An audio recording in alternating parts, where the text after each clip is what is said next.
자, 오늘 우리 읽은 이 본문의 말씀은 11장 그 앞절부터 이렇게 시작이 됩니다. 이어져서 우리 마지막에 보면 여기 35절 11장 여자들은 자기의 죽은 자들을 부활로 받아들이게 하며 어떤 이들은 더 좋은 부활을 얻고자 하여 심한 고문을 받되 구차히 풀려나기를 원하지 아니하였으며 또 어떤 이들은 조롱과 채찍뿐 아니라 결박과 옥에 갇히는 시련도 받았으며 돌로 치는 것과 톱으로 겨누는 것과 시험과 칼로 죽임을 당하고 양과 염소의 가죽을 입고 유리하여 궁핍과 환난과 학대를 받았으니 라고 쭉 얘기하면서 앞에 있는 사람들이 이렇게 살다 갔는데 라고 하면서 이러므로 우리에게 구름같이 허다한 증인이 있다 라고 12장이 시작됩니다.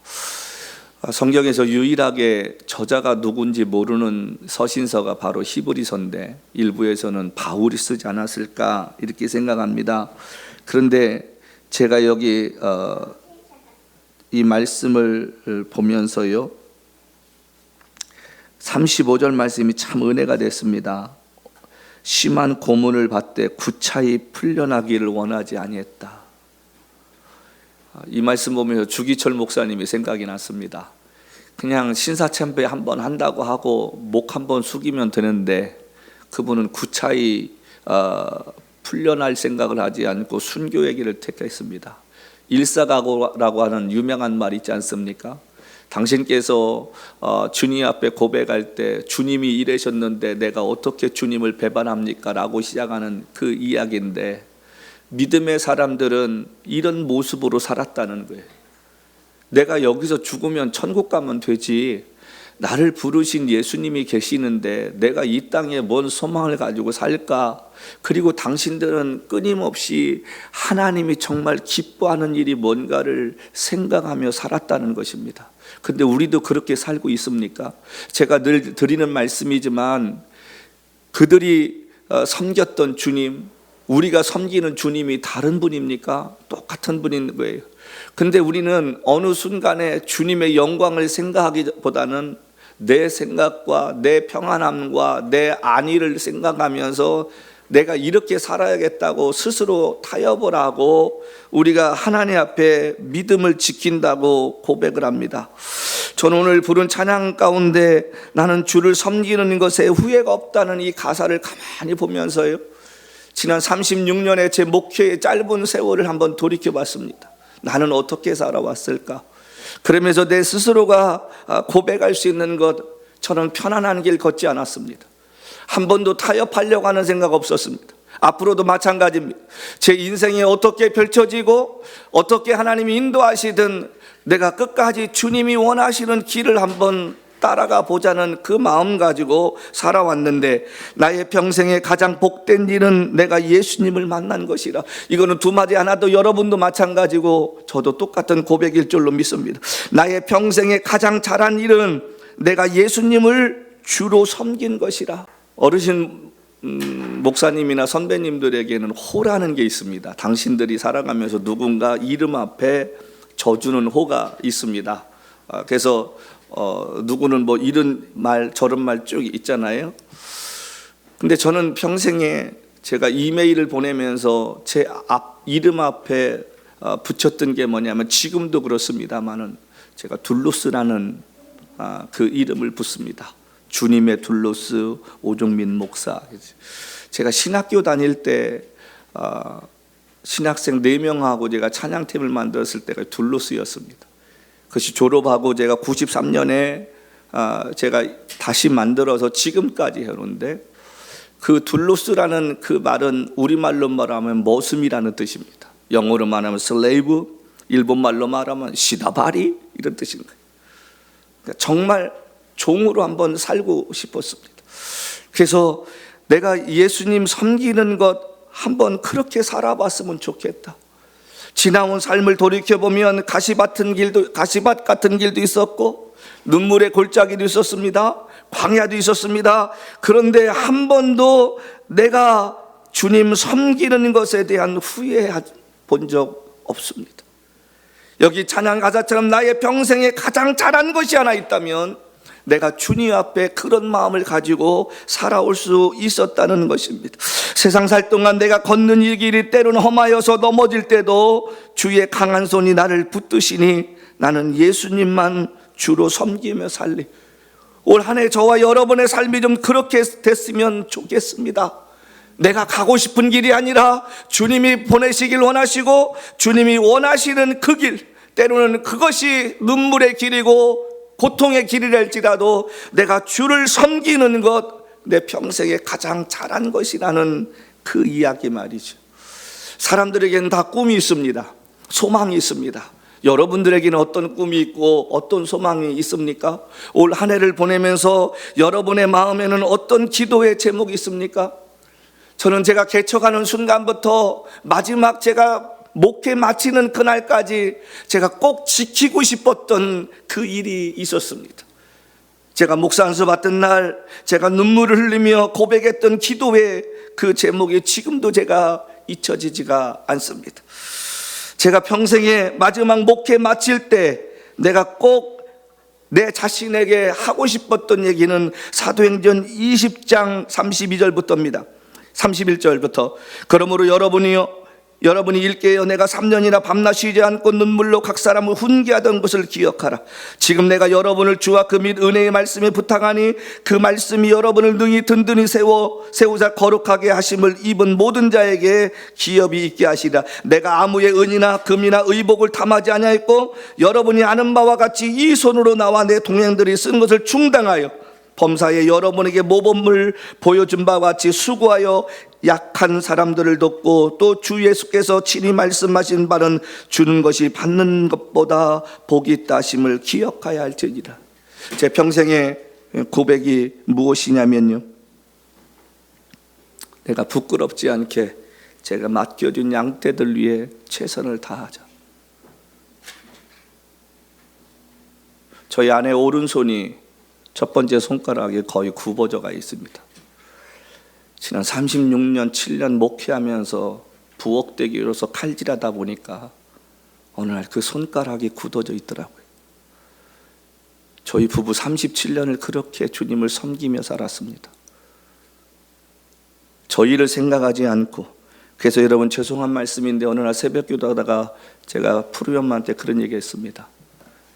내가 지나온 삶을 주님 앞에 돌이켜볼 때 당신이나 나나 우리에게 맡겨졌던 양떼들 위해 우리는 최선 다했다고 생각을 한다.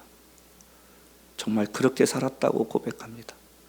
두 번째는 제가 목회하면서 스스로에게 다짐했던 것은 절대로 교회에게 패기치지 말자.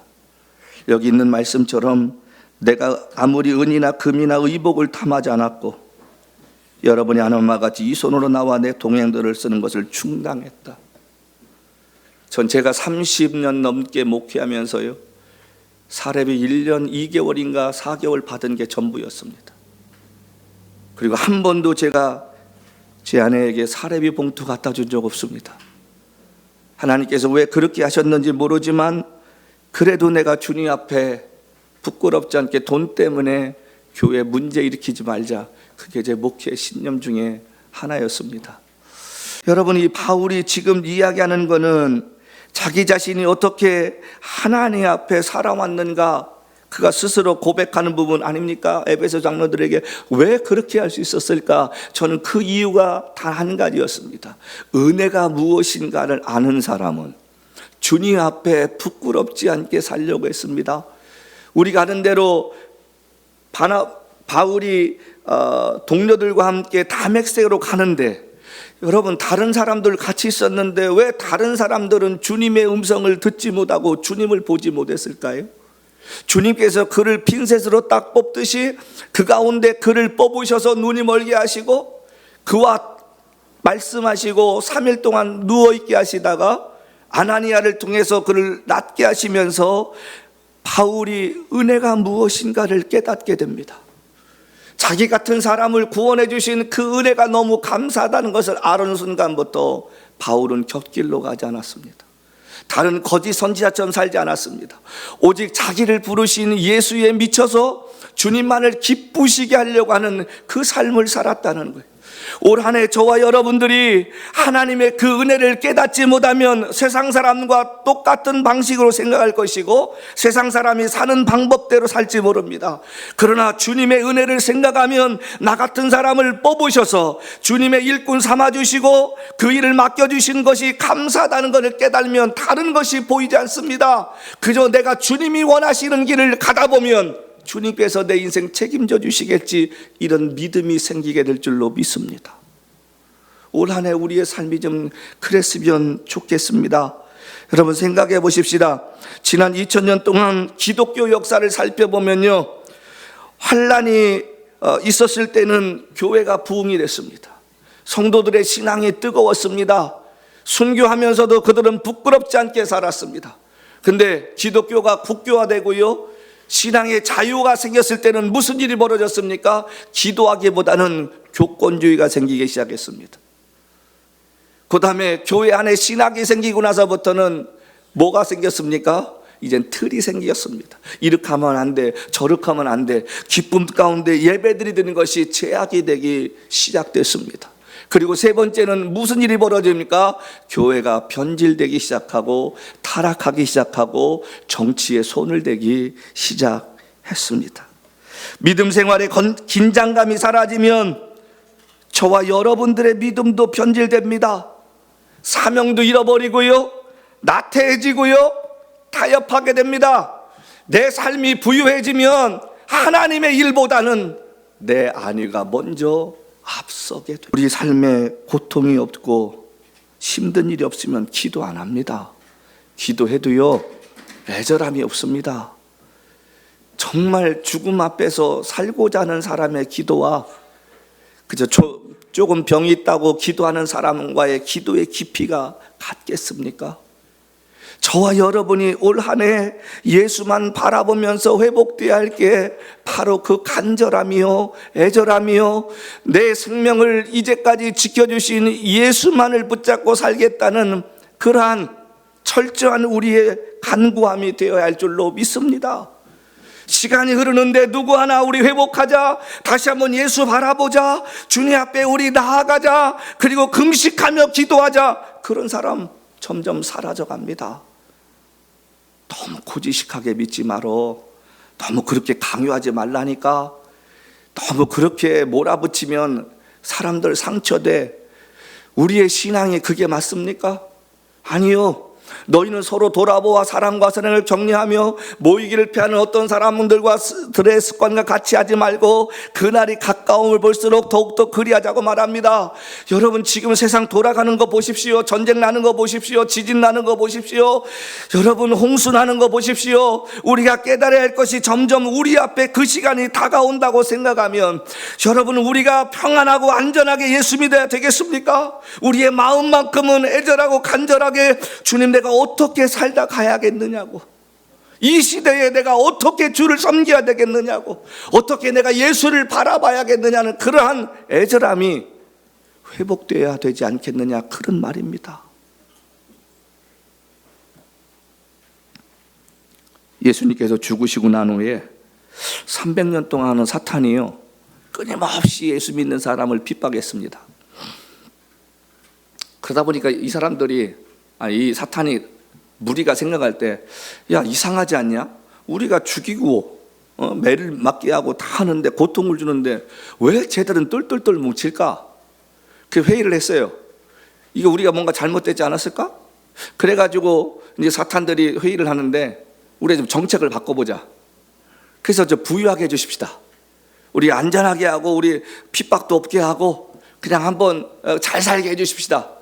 그래서 일부에서는 반대했을 거 아닙니까? 그렇게 하면 어떻게 하냐고, 우리의 본 사명을 잃어버린 거 아니냐고. 아니 근데 해보자고 300년 동안 했는데 예수가 죽고 나서 안 됐지 않느냐고. 잠깐 정책을 바꿔보자고. 그래서 그때부터 사탄들이 복을 갖다 주기 시작합니다. 평안함을 갖다 주기 시작합니다.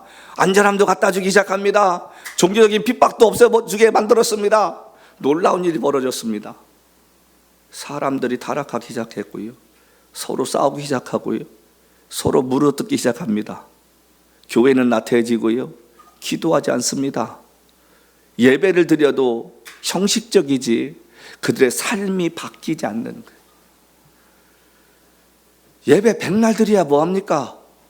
저와 여러분의 삶이 바뀌지 않고 생각이 바뀌지 않으면 그게 종교화되는 거 아닙니까?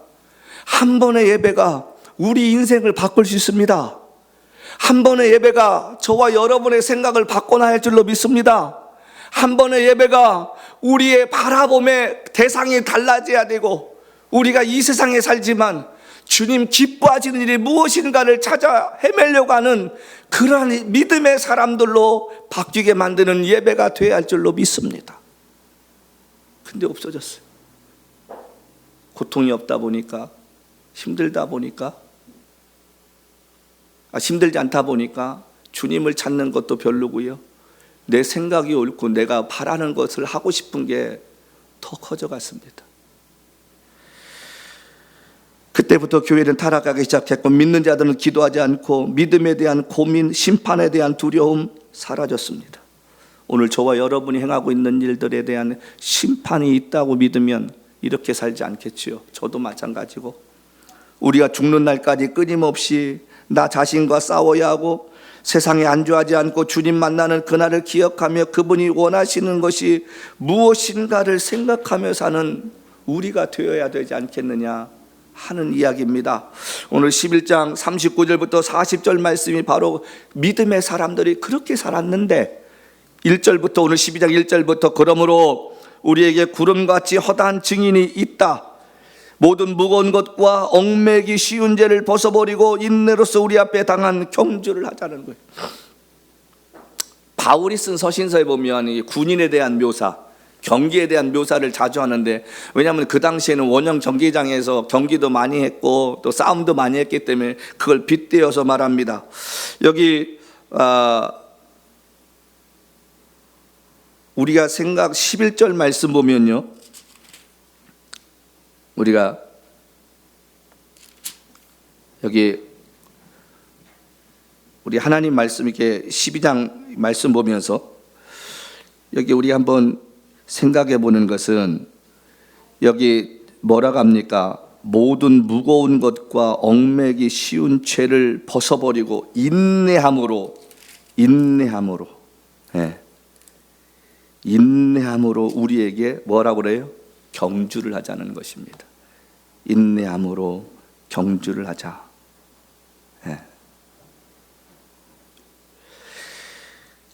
우리는 세상에서 편안히 살고 싶어 합니다. 평범하게 살고 싶어 합니다. 근데 본절은 우리가 기대한 것을 받지 못했지만 더 좋은 것을 우리 주실 주님을 바라보라는 거예요. 여러분, 믿음대로 산다는 것, 말씀대로 산다는 것, 세상 사람들이 볼 때는 융통성이 없어 보입니다. 융통성이 없어 보입니다. 야, 저렇게 산다고 누가 뭐 달라지게 할까? 뭐 바꿔지게 할까? 그렇게 얘기할 수 있습니다. 그런데 성경은 우리 앞에 이야기를 하면서 뭐라고 하냐면 그렇게 살아야 된다는 것입니다. 사람이요, 무엇을 바라보고 사느냐에 따라서 그의 인생관과 가치관이 달라집니다. 세상 것을 바라보면 성공이란 것을 누리고 싶어하고, 믿음을 바라보면 고난 속에서 주를 기쁘시게 하는 것이 무엇인가가 보이게 된다는 사실입니다. 여러분, 저와 여러분의 인생이 올 한 해 살면서요, 다른 사람이 나를 어떻게 볼까, 이것 좀 의식하며 살았으면 좋겠어요. 우리가 세상 속에서 욕먹는 이유가 뭡니까? 다른 사람이 나를 어떻게 보는지 생각 안 하고 사니까 우리의 삶이 덕이 되지 않는 거예요. 남들이 나의 삶을 통해서 예수를 어떻게 발견할까를 생각하고 살면 말하는 게 달라지고 행동하는 게 달라지지 않습니까? 아까 말씀드린 대로 그 선배님도 그렇게 사셨다고 생각하면 그런 일이 없을 거라고 저는 믿습니다. 우리의 삶 가운데 저와 여러분의 삶을 통해 누군가 보고 있고 누군가 내 뒤를 따라오는 사람이 된다는 것을 의식하고 살면 전혀 다를 것이라고 전 생각합니다. 우리 모두가 말씀으로 성장하고 자라나서 바울처럼 나를 본받으라. 그 얘기가 바울만 할 수 있는 이야기입니까? 아니에요. 여러분과 저도 의식하며 살고요, 주님 뜻대로 살고요, 예수를 위해서 포기할 거 포기하고요, 환난이 와도 믿음으로 이겨내고 살면 남들에게 그렇게 얘기할 수 있습니다. 나처럼 살아보라고. 이렇게 살았더니 주님께서 은혜 주셨다고. 왜 그렇게 못 삽니까? 바울이 이야기했으면 우리도 할 수 있잖아요. 바울도 용서함 받았으면 저와 여러분도 주님 앞에 용서함 받은 자입니다. 근데 바울과 우리의 가장 큰 차이가 뭐예요? 바울은 예수 앞에 100% 홀라당 미친 것이고 우리는 덜 미친 거잖아요. 바울은 정신없이 예수님이 원하시는 그 삶을 살려고 일생을 그렇게 사는 사람인데, 우리는 다른 계산들이 많지 않습니까? 그렇게 하긴 너무 억울해요. 그렇게 하긴 너무 손해보는 게 많은 것 같아요. 그러기는 평범하게 사는 것 같지 않아요. 그러니까 나도 나의 삶을 살고 싶은 거예요. 지금 시대가 그렇지 않습니까? 다른 목사님이 뭐라 가든 누가 뭐라 가든 이야기하십시오. 나는 내 삶대로 살고 내가 주일날 바빠서 교회 못 나오고 헌금 드리면 되지 않습니까? 그런 마인드로 사니까 국회의원들도 자기들 멋대로 사는, 주님이 나를 어떻게 보시는가를 의식하며 사는 사람은 분명히 삶의 순간순간 조심하고 달라지지 않겠느냐 하는 이야기입니다. 운동선수가 메달 딸 때까지요, 얼마나 많은 거 포기합니까? 먹고 싶은 것, 데이트하고 싶은 것, 가고 싶은 것 다 포기하고 자기 페이스 잃지 않으려고 노력을 하는데, 그렇게 했는데도 안 되는 사람이 한둘이요? 금메달이라는 목적을 두고 4년 동안 선수촌에 들어가서 정말 피땀 흘리면서 노력했는데 그게 1회전 가서 좌절했다고 생각해 봅시다. 얼마나 시간이 아깝고 자기 스스로 자책을 하겠습니까? 저와 여러분이 1년 살면서 내가 믿음대로 못 사는 것 때문에 자책해 본 적 있습니까? 내가 하나님 말씀대로 살지 못해서 내가 이렇게 살았구나, 그렇게 우리가 생각하며 살아봤느냐, 그런 말입니다. 올해는 우리가 믿음의 씨름을 좀 했으면 좋겠습니다. 순간순간 주님과의 관계도 좀 생각해 봤으면 좋겠습니다. 제가 나이 드신 목사님들 앞에서 이런 말씀 올리는 거 정말 죄송한데요, 제가 나이 한 살 더 먹으면서 두려워지는 것이 하나 있습니다. 내가 정말 사명 끝까지 잘 감당할 수 있을까? 변질되지 않고 주님 부르셨던 그 말씀대로 살다 갈 수 있을까? 혹시나 더 나이 들어서 먹고 사는 것 때문에, 집 때문에 나는 변질되지 않을까? 제 스스로 고민할 때가 참 많습니다. 허탄한 증인들이라는 이 말, 이미 믿음의 경주를 잘 마친 자들이 천국 갔으니까 우리도 그렇게 하자는 말입니다. 여러분, 증인이라는 말이 뭐예요? 보고 들은 것을 이야기하는 마르투스라는 사람들입니다. 그 헬라어로 마르투스라는 게 증인이라는 뜻인데, 보고 들은 것을 전하는 사람들을 이야기합니다. 자기들 눈으로 봤더니 저 사람이 저렇게 살다 가는구나, 그걸 깨달아서 본인도 그렇게 살다가 갔다는 것입니다. 그래서 우리 앞에 믿음의 경주하자는 거예요. 왜? 그들도 그렇게 하고서 천국에 갔다. 그러면서 2절 이야기합니다. 믿음의 주여 또 온전케 하시는 이인 예수를 바라보자. 예수 바라보자. 왜 바라봐야 됩니까? 그럼 이유는 한 가지잖아요. 예수 안 바라보고 살면 넘어집니다. 예수 없이 살면 내 생각이 앞섭니다. 예수 바라보지 않으면요, 내 욕심이 커지는 거예요. 예수 안 바라보면 믿음의 길 끝까지 가지 못합니다. 예수를 바라볼 때만이 다시 일으켜 세워주시고 깨닫게 하시고 우리를 바른 길로 인도하시는데, 누가 인도합니까? 성령께서 이끌어 가십니다. 너 그렇게 하면 안 돼. 그러니까 여러분 살다 보면 여러분 양심에 들리는 소리가 있잖아요. 이거 아닌데 이게 맞을까? 여러분, 우리 삶 가운데 그런 마음을 주시는 게 뭐예요? 주님이 주시는 마음. 더 이상 가면 더 어려워. 여기서 멈춰야 되지 않겠니? 너 그만해. 너 그러가다가는 어려움 당한다. 여러분, 주님께서 우리에게 마음으로 두드리시는데 우리가 성령에 민감하지 못하면 느끼지 못합니다. 하나님은 우리에게 자유의지를 주셨습니다. 경고는 하셨어요. 너가 선과 악을 먹는 저 알게 하는 나무 열매를 먹지 마라. 먹는 날 정령 죽는다. 하나님 그렇게 말씀하시고 하와가 손을 사과에 딱 된 순간에 우리 같으면 안 돼 이놈 하고 했으면 간단하잖아요. 그러면 뭐 죄 짓는 것도 없을 거 아닙니까? 자, 그런데 하나님은 저와 여러분에게 자유의지를 주셨습니다. 여러분들이 무엇을 하고 싶던지 마음껏 하라는 거예요. 자, 그런데 그거 하기 전에 성령께서 우리에게 깨우치시고 말씀을 통해 깨우치십니다. 자, 그걸 안 들었어요. 그러면 그 다음에 결과는 어떻게 됩니까? 내가 책임지는 거예요. 제가 이 말씀을 가만히 준비하다가 갑자기 불현듯 떠오는 게 뭐냐면 롯과 아브라함의 그 마지막 헤어지는 그 장면이 생각나서 창세기를 이렇게 봤어요. 아브라함 참 그 롯도 예의가 없지요. 삼촌인데 그러면 먼저 하시라고 해야 되는데 지가 먼저 결정하는데 삼촌이 일단은 먼저 얘기를 해요. 야, 너와 우리 사이에 양떼가 많아져서 물 먹는 것 때문에 서로 불편하니까 헤어지자. 네가 동으로 가면 내가 서로 가고 네가 앞으로 가면 내가 뒤로 갈게. 그러면 이게 정상적인 사람이라면 이거 숙부님 먼저 하세요. 그럼 제가 따를게요. 그렇게 해야 되는데 이 롯이라는 사람은 참 제가 거기서 뭘 느꼈냐면 믿음의 사람과 같이 살아도요 마음이 없으면 변하지가 않는 거예요. 아브라함이 하란에서부터 출발해서 지금 이스라엘 땅으로 들어가는 여정 가운데 하나님이 어떻게 자기들을 보호해 주셨는가를 보았잖아요.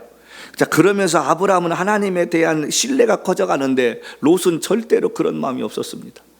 제가 그걸 또 하나 깨닫습니다. 사람이 마음이 안 바뀌면 믿음도 안 들어가는구나. 자, 그러면서 무슨 일이 벌어집니까? 롯이 소돔과 고모라를 봤다고 성경은 했는데 거기 뭐라고 했습니까? 에덴 동산과 같더라. 자기 눈에 보기에는 에덴 동산처럼 보였어요. 자, 그래서 그는 그 에덴 동산처럼 보이는 그 땅을 들어갔고 아브라함은 혼자 남았는데 하나님께서 동서남북을 바라보라. 그 황무지인 그 땅에 하나님이 복을 주시겠다고 약속을 하십니다. 아브라함의 눈에 보입니까? 손에 잡힙니까? 아무것도 없었어요. 근데 오직 아브라함은 하나님만 바라봤다는 것입니다. 하나님이 자기를 어떻게 인도하셨는가 그가 알았기 때문에 하나님만 바라봤습니다. 시간이 흘렀습니다. 무슨 일이 벌어집니까? 롯은 그곳에 살다가 아내 잃고 사위 잃고 두 딸들 통해서 근친상간 벌이면서 모압과 암몬 족속을 탄생시키지 않습니까? 처음에 들어갔을 때는 좋았겠지요. 야, 이런 신세계도 있구나, 이런 세상도 있구나. 얼마나 딸들도 좋았겠습니까? 소돔과 고모라 성이. 근데 하나님이 이미 멸하시기로 결정하셨는데 스스로 들어갔습니다. 결국은 아브라함 때문에 구원은 받지만 그들의 인생은 버림받는 인생이 되었다는 것입니다. 우리가 예수를 바라봐야 우리가 생각도 바르게 할 수 있습니다. 판단도 바르게 할 수 있습니다. 결정도 바르게 할 수 있습니다. 그리고 주님이 원하시는 것이 무엇인가를 우리가 깨달을 수 있기에 저와 여러분이 올 한 해는 우리를 온전케 하시는 예수만 바라봤으면 좋겠습니다. 사람의 이야기에 귀 기울이지 말고 주님이 뭘 하시는가 여러분 끊임없이 말씀과 기도를 통해 우리가 믿음의 경주를 했으면 좋겠습니다. 세상 사람들은 세상의 옳고 그름에 따라 살려고 합니다. 근데 저와 여러분은 그것보다도 한 단계 우애의 삶을 살아야 되는데 하나님의 의를 따라 살아야 할 줄로 믿습니다. 하나님의 의가 뭐예요? 하나님이 기뻐하는 거예요. 그러니까 여러분과 제가 무엇을 하든 올 한 해 이것이 주님이 기뻐하시는 일일까? 이것이 주님이 바라셔서 나에게 말씀하시는 거고 내게 행하라고 하시는 걸까? 그거를 좀 고민해 봤으면 좋겠습니다. 여러분, 하나님의 의를 따라 산다는 것은 하나님의 영광을 위해 사는 것이고 하나님의 의를 따라 사는 사람은 정직하게 사는 것이고 법을 지키는 것입니다. 세상에 옳고 그르냐보다도 이것이 하나님이 기뻐하시는 일이냐를 생각하는 한 해가 되었으면 좋겠습니다. 그래서 너희가 먹든지 마시든지 무엇을 하든지 하나님의 영광이 될 수 있는 삶이 되었으면 좋겠습니다. 세상에 옳고 그름을 따지고 살면요 사람 의식합니다. 눈치 봅니다. 그러나 하나님의 의를 따라 살려고 했으면 그분의 영광과 덕을 생각하는 저와 여러분의 삶이 될 줄로 믿습니다. 제가 12월 31일 날 말씀을 마치면서 했던 말, 다시 제가 한 번 더 드리는 것, 사람을 바라보면 믿음이 흔들리지만 하나님을 바라보고 살면 역사가 이루어져 간다는 이 말을 지금 기억하며 사는 한 해가 되었으면 좋겠습니다. 그래야 우리가 살아가야 할 이유가 보이고요, 목적이 보입니다. 하나님을 바라보고 하나님을 의지할 때 하나님의 역사가 저와 여러분의 삶을 통해 계속해서 이루어져 갑니다. 성도 여러분, 우리 모두가 매일 삶 속에 누구를 만나든 아니면 기도를 하든 나는 주를 섬기는 일에 후회하지 않습니다. 과거에도 그렇고 지금도 그렇고 앞으로도 그렇고 내가 주를 섬기는 것 때문에 시험을 당하고 넘어지고 어려움을 당할지라도 나는 후회하지 않습니다. 내가 걸어온 모든 시간 다 주의 은혜니 내가 걸어갈 모든 날도 주만 섬기며 살겠습니다. 예수 이름 부르며 그렇게 살겠습니다. 이것이 나의 간증이요, 이것이 나의 찬송이요. 나 사는 동안 끊임없이 내가 구주를 찬송해야 할 이유와 목적이 된다고 많은 사람들에게 간증하며 사는 저와 여러분의 삶이 되었으면 좋겠습니다.